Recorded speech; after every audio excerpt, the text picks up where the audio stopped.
तो पिछली वीडियो में हमने ये टोजन इक्वेशन के बारे में कुछ बातें पढ़ ली हैं, ठीक है बात। तो यहाँ पे जैसे हमने बनाया भी हुआ डायग्राम, यहाँ पे हमने अपना, यहाँ पे एक शाफ्ट है हमारे पास जिसका एक एंड फिक्स है, दूसरा एंड फ्री है, और हमने यहाँ पे टोर्क लगा दिया है एल लेंथ। यहाँ पे कुछ बातें मैंने पिछली वीडियो शेयर करी थी आपसे। टी टोर्क है, force radius of shaft, G modulus of rigidity, top on 5, I P polar moment of inertia, pi by 30 D की पावर 4। कैसे आए, कहाँ से आए, मैंने पिछली वीडियो में सारा आपको समझाया हुआ अच्छी सारी बातें, ठीक है बात। तो अब आगे चलते हैं थोड़ा सा हम। वो कहता है now after the application of torque, जब हमने टोर्क अप्लाई किया, पहले इनिशियली हमारे पास एक लेयर थी एसी, लाइन एसी थी हमारे पास, originally parallel to the axis of the shaft becomes AC dash. जब मैंने टोर्क लगाया जो एसी थी, अब वो कहाँ बन गई, एसी डैश बन गई। अब आप मुझे बताओ, जैसे ये एक ट्रायंगल बन गया, मान लो इसको मैं इसको एक परपेंडिकुलर टाइप समझ लूँ, एक ट्रायंगल बन गया ए सी सी डैश, ठीक है। अब इसमें आपने मुझे बताना है कि भाई यहाँ पे चेंजिंग लेंथ कितनी हुई है। चेंजिंग लेंथ जो हुई है, पहले एसी था ना, जब फोर्स लगाया तो सी से कहाँ कन्वर्ट हो गया, सी डैश कन्वर्ट हो गया। तो मैं कहूँगा चेंजिंग लेंथ कितनी है यहाँ पे, वो सी सी डैश है। ओरिजिनल कितना था, ओरिजिनल थी एसी हमारे पास, और change in length upon original length के लिए फॉर्मूला क्या बनेगा मेरा, स्ट्रेन का। यहाँ पे शेयर स्ट्रेन आएगी हमारी, ठीक है बात। कितना एंगल फाई इन रेडियंस, अच्छा फाई जहाँ भी आएगा, थीटा जहाँ भी आएगा ऐसा यूनिट में आएगा, और एंगल क्या यूनिट क्या है, रेडियन ही है। इतनी शेयर स्ट्रेन, ठीक है बात। ये शेयर स्ट्रेन आ गई यहाँ पे। तो मैंने बताया भी आपको, जैसे इसमें शेयर स्ट्रेन के लिए फॉर्मूला जो बनेगा हमारा यहाँ पे, शेयर स्ट्रेन फॉर्मूला क्या बनेगा, मैंने कहा change in length upon original length. मैंने बता दिया आपको चेंज इन लेंथ कितनी है यहाँ पे, सी सी डैश, और ओरिजिनल लेंथ कितनी है हमारी, ए सी, सी सी डैश अपॉन ए सी। इतनी बात क्लियर है। अब थोड़ा सा मैंने आपको बताया था, आपको एक बार बताया था मैंने, ये जो है एक्चुअल में लगता है ऐसे, लेकिन है एक्चुअल में पूरा पूरा सर्कल पार्ट ही है, शाफ्ट का पार्ट है ना, शाफ्ट है, शाफ्ट का सर्कुलर पार्ट है ये। थोड़ा सा ऐसे बनाया हुआ है तो इसलिए थोड़ा सा ये इस ओवल शेप लग रही है, एक्चुअल में सर्कल ही है ये। ये सेंटर पॉइंट आ गया ओ, ठीक है। ये पॉइंट मैं इसी को देख रहा हूँ यहाँ पे ये मेरा सी था, ये मेरा सी डैश है, ठीक है बात। ये सी है और ये सी डैश है, ये एंगल है थीटा, ये रेडियस है आर, ये रेडियस कितनी है इसकी भाई, आर। तो अब आर्क सी सी डैश, ये रही आर्क सी सी डैश, ठीक है। और इसके लिए मैं आपको फॉर्मूला पहले बता चुका हूँ, आर्क निकालना हो सी सी डैश, आर्क निकालने के लिए फॉर्मूला होता है आर इंटू थीटा। ये मैंने पहले भी कई बार बताया आपके लिए बात है, ठीक है बात। तो यहाँ पे देखो शेयर स्ट्रेन सी सी डैश अपॉन ए सी, तो सी सी डैश मैंने बताया आपको, इसके लिए फॉर्मूला क्या बन गया, आर इंटू थीटा अपॉन ए सी। ए सी क्या, original length of the shaft है। मैं फिर कहूँगा ये सी और ये ए, देख रहे हो आप, ये शाफ्ट के दो किनारे हैं बस, और क्या। आपको लगता होगा जैसे एल यहाँ से यहाँ तक है, तो यहाँ से यहाँ तक भी एल ही है यार, सारी एल ही चल रही है, आर थीटा अपॉन एल। अच्छा, आपको वैसे ही शेयर स्ट्रेन आपको पता है, अगर मैं कहूँ शेयर स्ट्रेन का फॉर्मूला क्या होता है भाई हमारा, आर थीटा अपॉन एल। यहाँ तक पहुँच गए हम। आल्सो शेयर स्ट्रेन, अच्छा या मॉडुलस ऑफ रिजिडिटी देख लें हम, है ना, मॉडुलस ऑफ रिजिडिटी जी, यहाँ मैं देख चुका हूँ, यहाँ पे हम देखो ध्यान से एक बार। तो मॉडुलस ऑफ रिजिडिटी के लिए फॉर्मूला था हमारा, जी का फॉर्मूला क्या था, shear stress upon shear strain. ये हमारा ये जो शेयर स्ट्रेन चल रहा है ये भी फाई ही है, ठीक है। और ये अगर मैं यहाँ से इसको ऊपर ले जाऊँ क्रॉस मल्टीप्लाई करके, तो फाई क्या हो गया हमारा, बोलो, टॉप ऑन जी, या नहीं, फाई क्या हो जाएगा, टॉप ऑन जी। तो ये भी फाई है और यहाँ से ये भी फाई आया है, ठीक है। ये दोनों को मैं इक्वेट कर सकता हूँ, देखो ध्यान से। तो top on G is equal to R theta upon L, क्या ये बात ठीक है। Top on G is equal to R theta upon L, ये यहाँ पे आ गए हम टॉप ऑन। अच्छा ये देखो एक बार, top on G R theta upon L. अगर मैं कहूँ आर को ऊपर नीचे ले जाऊँ, जी आर और जी आपस में क्रॉस मल्टीप्लाई कर देते हैं हम, तो tau upon R is equal to G theta upon L. इसको थोड़ा ध्यान रखना, ये हमारी फर्स्ट इक्वेशन है, tau upon R is equal to G theta upon L. ये पता लग गया आपको, मैं दोबारा बता दूँ एक बार ध्यान से एक बार। Shear strain the change in length upon original length, change in length C C dash, C C dash के लिए फॉर्मूला बताया R into theta, original length L. एक और तरह से हमने देखा मॉडुलस ऑफ रिजिडिटी जी को हमने टॉप ऑन फाइव, फाइव पर ले गया, फाइव क्या हो गया, टॉप ऑन जी। ये भी शेयर स्ट्रेन है और ये भी शेयर स्ट्रेन है, दोनों में इक्वेट कर सकता हूँ, वही मैंने इक्वेट किया। तो top on G is equal to R theta upon L आ गया, आर जी दोबारा क्रॉस मल्टीप्लाई कर दिया, top on R is equal to G theta upon L आ गया। ये हमारी फर्स्ट इक्वेशन बन गई है। अगर मैं यहाँ से कहूँ टॉ इज इक्वल टू क्या आ गया, यहाँ तक एक कॉन्सेप्ट क्लियर होता है मेरा, खत्म होता है, दूसरा आगे चलते हैं हम। तो टॉ अगर मैं कहूँ तो क्या हो जाएगा, जी थीटा आर अपॉन एल, या नहीं। एक बार ध्यान रखना, आप बोल रहा है for a given shaft and for a given torque. आपको एक शाफ्ट दे दी गई है, एक शाफ्ट दे दी गई है, उस पर टोर्क दे दिया गया है। कहता है वहाँ पे modulus of rigidity of the shaft material G, length of the shaft L and angle of twist theta are constant. मतलब जी, एल और थीटा कांस्टेंट है हमारे, जी, थीटा और एल ये सारे क्या है हमारे कांस्टेंट हैं। इसका मतलब क्या है, जो टॉ है, tau is directly proportional to R. इतनी बात समझो ध्यान से एक बार, ये सारे प्रोपोर्शनलिटी कांस्टेंट के तौर पे आ रहे हैं, सब कांस्टेंट है। इसका मतलब क्या है, टॉ जो है वो आर के डायरेक्टली प्रोपोर्शनल टू है। मतलब क्या है इसका, जैसे जैसे आर बढ़ेगी वैसे वैसे टॉ बढ़ेगी, जैसे जैसे आर कम हो जाएगी टॉ कम हो, शेषस कम हो जाएगी। अब यहाँ पे आ जाओ, जैसे मैंने एक डायग्राम बना रखा है यहाँ पे, मैंने कहा अगर यहाँ इस पोजीशन पे देखने मुझे सेंटर पॉइंट पे क्या आर है, कुछ आर नहीं है ना, तो सेंटर पॉइंट पे जहाँ पे आर जीरो है वहाँ पे शेयर स्ट्रेस भी जीरो रहेगी। जैसे जैसे आर बढ़ेगा मेरा शीयर से बढ़ती चली जाएगी, और उसकी सरकमफेरेंस पे क्योंकि आर वहाँ मैक्सिमम होती है, वहाँ पे शीयर स्ट्रेस मैक्सिमम रहेगी, शीयर स्ट्रेस टॉ रहेगी वहाँ पे। इतनी बात क्लियर है, इन सब बातों को थोड़ा ध्यान सुनना बात। इसके बाद हम आगे चलते हैं थोड़ा सा। Hence shear stress at any section of the shaft is directly proportional to the distance of the section from the axis of the shaft। मतलब R के बारे में जिक्र है। Hence the maximum shear stress will be at the outer surface and minimum shear stress zero will be at the axis of the shaft। मतलब centre point पे zero रहेगी। इतनी बात क्लियर है यहाँ तक, ठीक है। आगे चलते थोड़ा सा डेरिवेशन कर, थोड़ा सा लंबा हो जाएगा भाई, तभी मैंने। अब यहाँ पे हम देखते हैं, अब हमने एक शाफ्ट, वही शाफ्ट है हमारे पास, ये हमारे पास एक शाफ्ट है, ठीक है।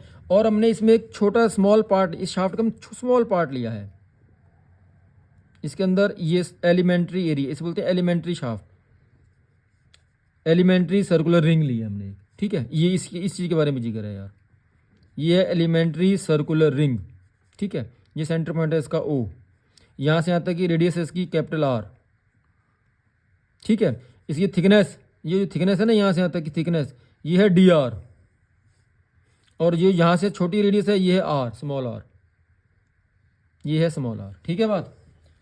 ये स्मॉल r के डिस्टेंस पर हमने एक एलिमेंट्री सर्कुलर रिंग ली है, ठीक है। और यहाँ से यहाँ तक कि कैपिटल R रेडियस R है। इसके बाद एक बात बताता हूँ मैं आपको, ध्यान सुनना एक बार। एक छोटा सा एग्जांपल लेते हैं पहले हम यहाँ पे।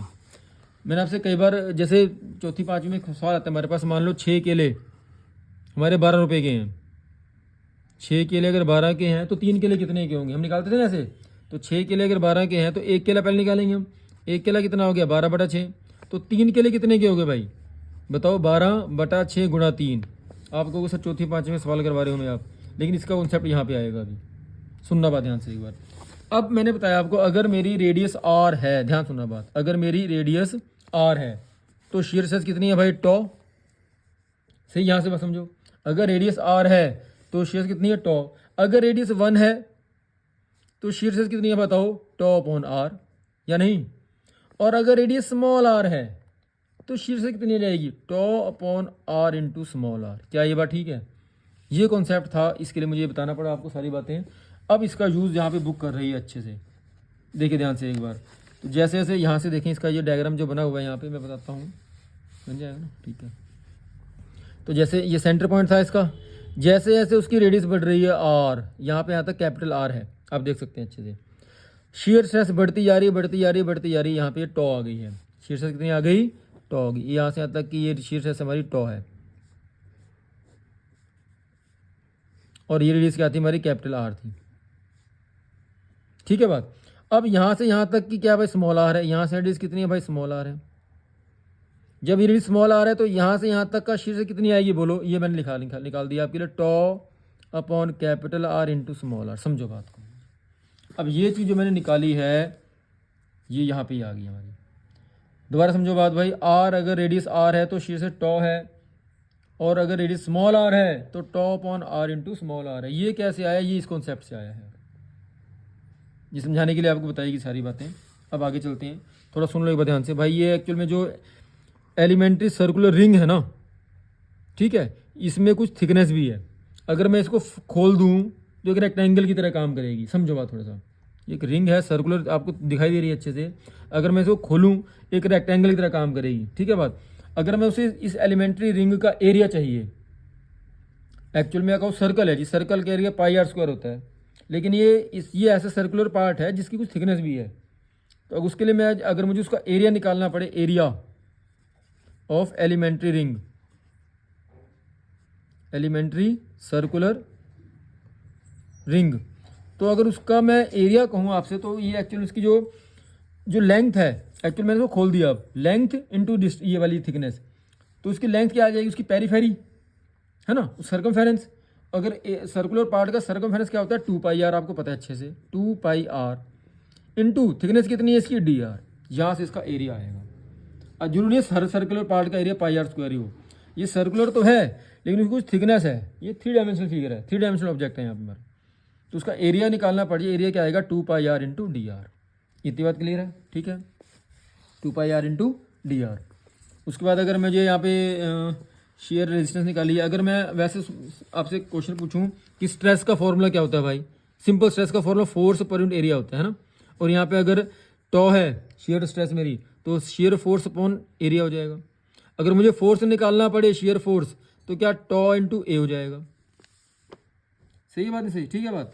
अब मुझे लेकिन यहाँ पे स्मॉल आर के अकॉर्डिंग चाहिए एलिमेंट्री रिंग का लिए shear resistance of elementary ring.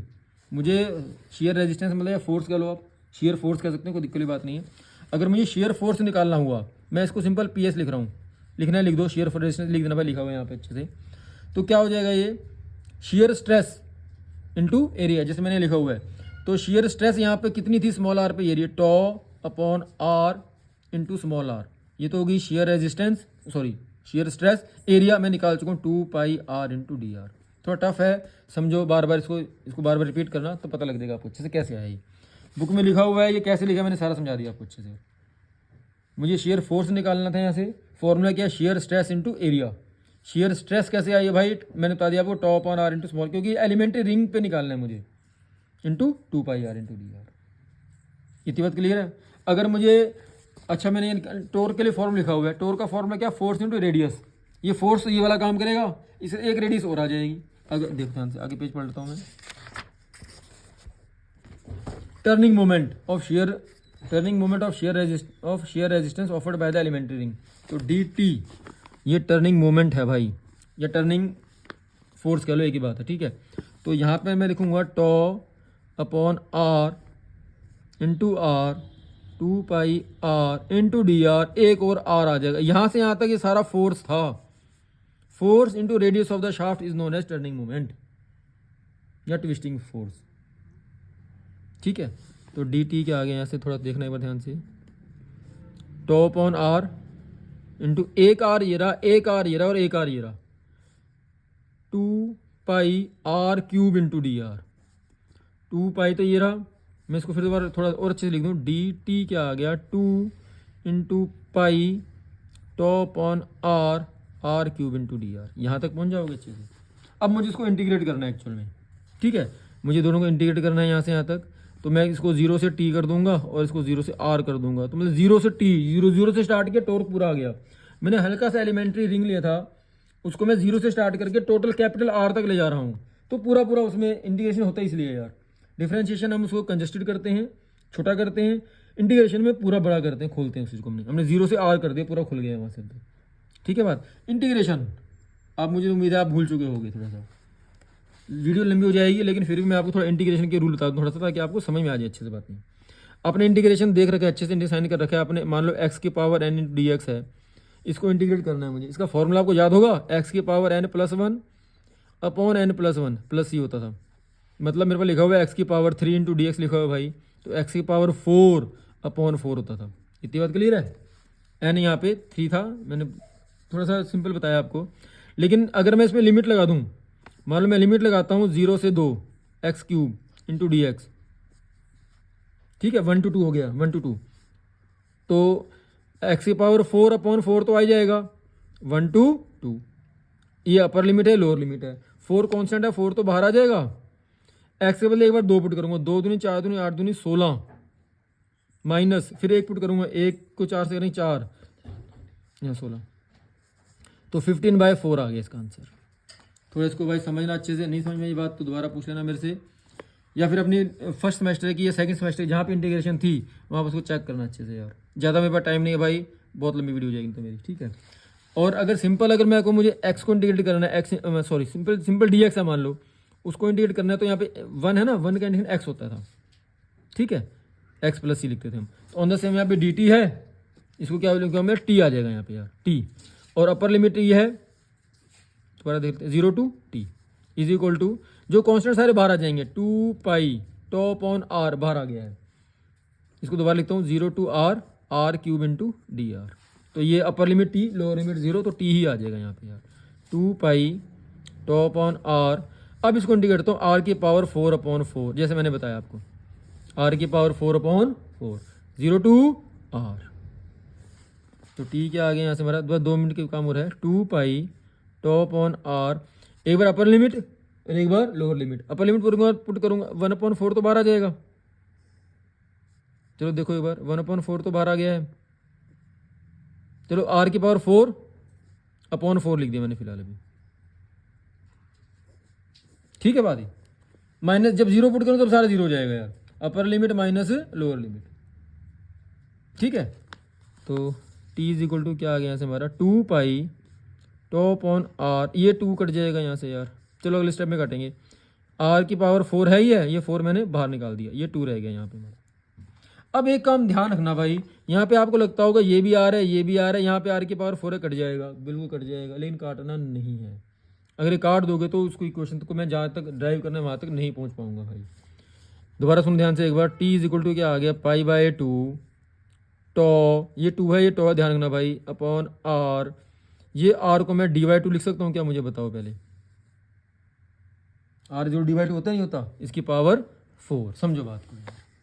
ये वाली बात थोड़ा कॉन्सेप्ट याद रखना, हमने काटता नजर आ रहा है लेकिन काटना नहीं है, काट देंगे तो वहाँ तक नहीं पहुँच पाएंगे भाई, ठीक है।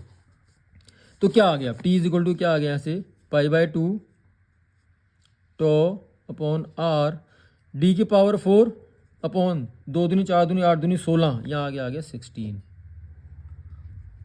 तो t क्या आ गया, π/32 d की power 4 into tau upon r। अब ये चीज़ देखो ध्यान से एक बार, ये मैंने बताई थी पहले आपको, π/32 d की पावर 4, यहाँ लिखिए ये रही, π/32 क्या होता है, IP polar moment of inertia. यहाँ देखो एक बार, ये मैंने कैसे आया, ये मैंने आपको पहले सारा एक्सप्लेन कर रखा था यहाँ पे सारा कुछ यार। IP polar moment of inertia circular section के लिए फॉर्मूला क्या बनेगा, π/32 d की पावर 4। अब इसके बदले मैं क्या लिख दूंगा, IP लिख दूंगा। तो क्या आ गया यहाँ से, t is equal to IP into tau upon r। एक बार इसको नीचे ले जाओ, क्रॉस मल्टीप्लाई नीचे ले जाओ उसको, t अपॉन IP, यहाँ से मेरा लास्ट स्टेप है, t upon IP is equal to tau upon r। अब ये टॉ अपॉन r चेक करो कहाँ पे आया हुआ है,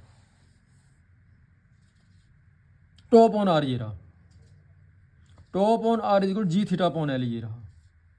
तो मैं tau upon r is equal G theta upon L है नहीं है, तो यहाँ पे मैं लिख दूंगा t upon IP is equal G theta, tau upon r is equal to G theta upon L. It's all about your torsion equation. ऐसे निकल के आई, थोड़ी लेंथी है भाई, मैंने कहा यहाँ से स्टार्ट होगी उसके बाद चलेगी भाई, जहाँ पर ये पे समझ ना आए आप उसको पॉज करो, उसको रोको और ध्यान समझो उसको, ठीक है। थोड़ी लंबी वीडियो बन गई है मेरी, लेकिन इक्वेशन तो करवानी थी मैंने।